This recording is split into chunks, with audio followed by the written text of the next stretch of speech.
Yo, what's going on, y'all? You're back. I'm your host, Paco, and you're listening to Occupy the Media. Shout out to everybody in the chat room that's there chatting about what's going on. I appreciate it. And, I want to talk about this. They're talking about in the chat about booing. About how, again, like we've been talking about, how we need to act and how we should be acting. Now, I'm going to tell you why I think that we need to boo and that we need to make noise. Again, what did I say earlier? It's a chess game, right? We're not the only ones playing the chess game. The media, the establishment, they're playing the chess game as well. So what they want to do is, you got to peep game. They want footage from these conventions.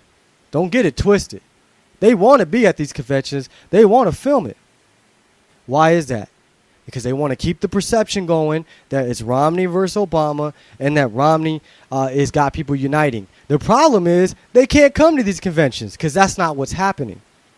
So let's say that we do like supposedly the campaign is telling us, I guess. I'm not know if they're saying to do it this far, but let's just say they are saying that. We know the media is definitely trying to tell us to calm down, be respectful. I hear people in the media saying it's time, Ron Paul supporters. Basically, it's time to unite. It's over. It's time to get behind Romney. What are you talking about? We was never going to get behind him. That was never part of the agreement. Who said we was ever going to support him? So anyways, what they're doing is they want to capture footage and video to continue their perception going.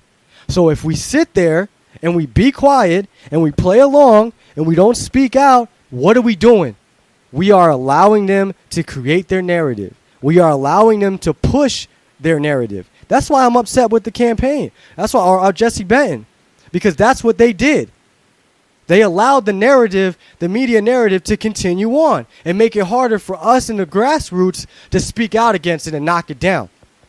Because we got people out here thinking Romney got 900 some delegates and there's nowhere near that. I don't even see how that's even possible if you haven't had any of the conventions yet. And then they say, well, the delegates are bound to him. I don't even think there's that many bound to him. And guess what? That's not in the rules, is it? Isn't it in the rules from what Reality Check had and from the letter from the RNC that none of them are bound? So what's this unbound, bound thing anyways? They know the rules, but now that they know that we know, it's a problem. When the rules benefit them like it's been doing the last who knows how many years, it's okay. But now all of a sudden delegates are a problem. It's been a problem. I don't like this delegate situation. There shouldn't be delegates. It should be whoever wins the popular vote wins. The problem is the popular vote's being tampered with, and we have proof of that. And we got dieball machines that don't work, ballots that don't fit.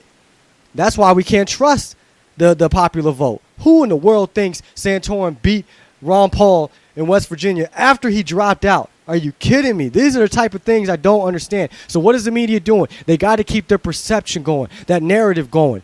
And we cannot help them do that. By us booing, by us doing these things that we're doing at the convention, which, by the way, all we're doing is exposing them. They're the ones causing the problems. We're coming there, playing by the rules, showing up early, doing everything we're supposed to do as good Republicans, and then here they come with the shenanigans, and we're the bad people because we're calling them out on it. Never mind that they got blood on their hands from the wars that's going on. Never mind that they're signing off on some of these bills that are passing. They're not cutting spending. They're not conservative at all. They've never been a Republican. And now they're trying to give us a Democrat and tell us to be good Republicans.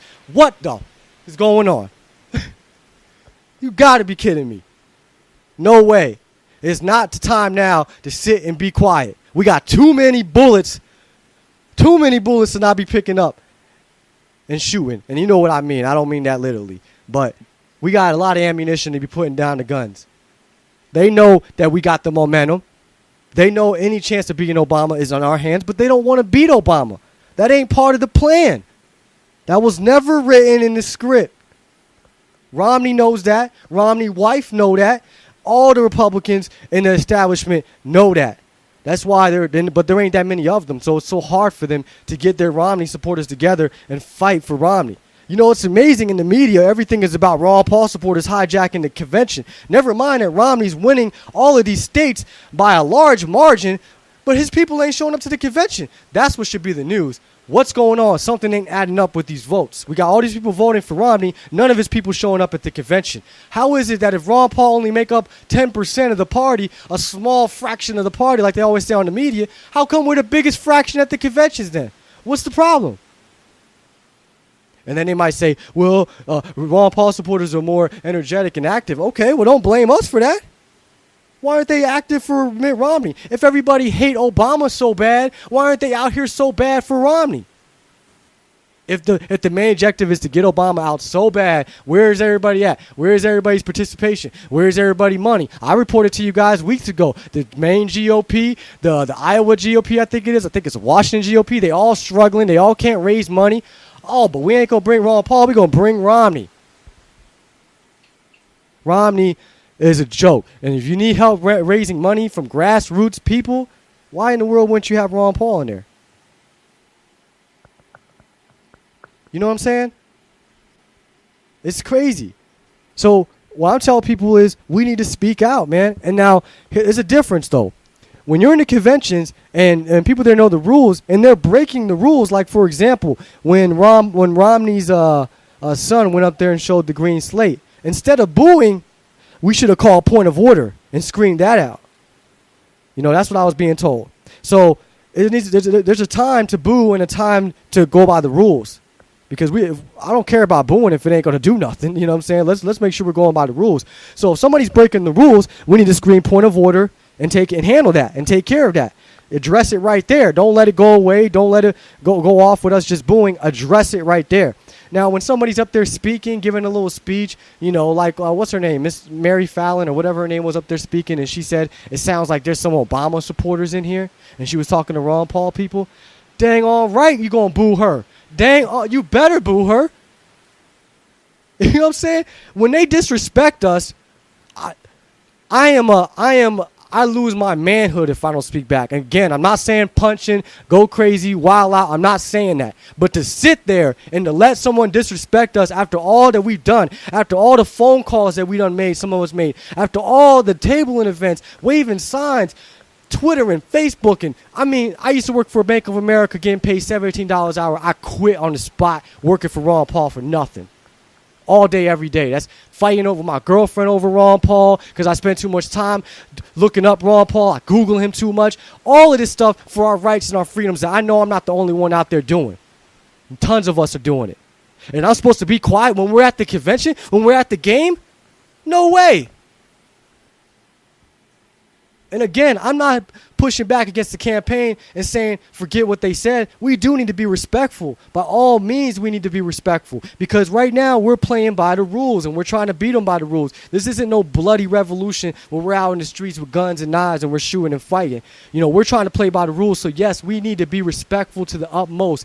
And unfortunately, we're going to have to be more patient and deal with a little bit more than they have to because they're going to test us. They're going to want to get us angry. They're going to want to get us mad. They're going to want us to flip out and punch someone or go crazy. They want that.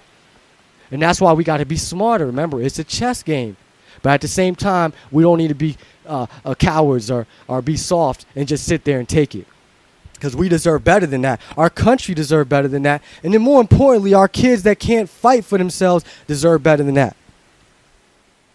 And so what I've been telling everybody with my show, and maybe you might be hearing it for the first time, is we need to occupy the media.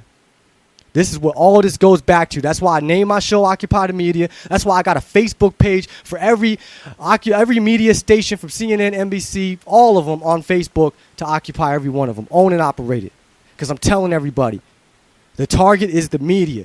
Everything that we do, whether it's the money bomb, whether it's the blimps, whatever it is, what do we do it for? We do it so we can get attention. We do it so we can get more people on. We do it because the media ain't doing their job. Well, I'm tired of that. It's time to go to the media and take it to them. They can't ignore us if we on their doors, if we at their windows, if we right there on their property. Yeah, we know about the Ron Paul media blackout. We know about NDAA, CISPA. We want you to talk about all that, and we ain't leaving till you do.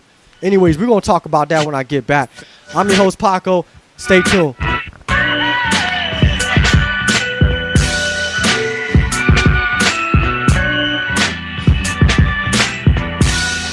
Hi, I'm Dana, and I started out as a Ron Paul fan just like you. And now I'm a full-time volunteer leader at our Ron Paul headquarters in Venice, California. It starts with the first thing you hear Ron Paul say that is different than all the other politicians and that you just happen to agree with 100%. Next